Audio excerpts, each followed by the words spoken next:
Letter, Lucy Westerna, to Mina Murray, 24 May. My dearest Mina, thanks, and thanks, and thanks again for your sweet letter. It was so nice to be able to tell you and to have your sympathy. My dear, it never rains but it pours. How true the old proverbs are. Here am I, who shall be 20 in September, and yet I never had a proposal till today. Not a real proposal, and today I have had 3. Just fancy, 3 proposals in one day! Isn't it awful? I feel sorry, really and truly sorry for 2 of the poor fellows. Oh, Mina, I am so happy that I don't know what to do with myself. And 3 proposals! But for goodness sake, don't tell any of the girls, or they will be getting all sorts of extravagant ideas, and imagining themselves injured and slighted if in their very first day at home they did not get 6 at least. Some girls are so vain. You and I, Mina dear, who are engaged and are going to settle down soon soberly into old married women, can despise vanity. Well, I must tell you about the 3, but you must keep it a secret, dear, from everyone. Except, of course, Jonathan.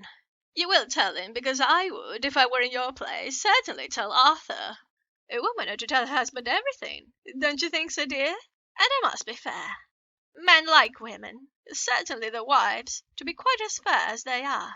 And women, I'm afraid, are not always quite as fair as they should be. Well, my dear, number 1 came just before lunch. I told you of him, Dr. John Seward, the lunatic asylum man, with a strong jaw and the good forehead. He was very cool outwardly, but was nervous all the same.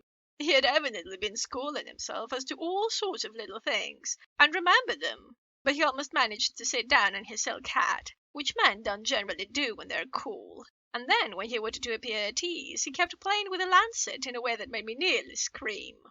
He spoke to me, Mina, very straightforwardly. He told me how dear it was to him, and what his life would be with me to help and cheer him. He was going to tell me how unhappy he would be if I did not care for him, but when he saw me cry, he said that he was a brute and would not add to my present trouble. Then he broke off and asked if I could love him in time, and when I shook my head, his hands trembled. And then with some hesitation he asked me if I cared already for anyone else. He put it very nicely, saying that he did not want to wring my confidence from me, but only to know, because if a woman's heart was free a man might have hope. And then, Mina, I felt it a sort of duty to tell him that there was someone. I only told him that much, and then he stood up, and he looked very strong and very grave as he took both my hands in his, and said he hoped I would be happy, and that if I ever wanted a friend I must count him one of my best. Oh, Mina dear, I can't help crying, and you must excuse this letter being all blotted. Being proposed to is all very nice and all that sort of thing, but it isn't at all a happy thing when you have to see a poor fellow, whom you know loves you honestly, going away and looking all broken-hearted, and to know that, no matter what he may say at the moment, you're passing quite out of his life. My dear, I must stop here at present. I feel so miserable, though I am so happy.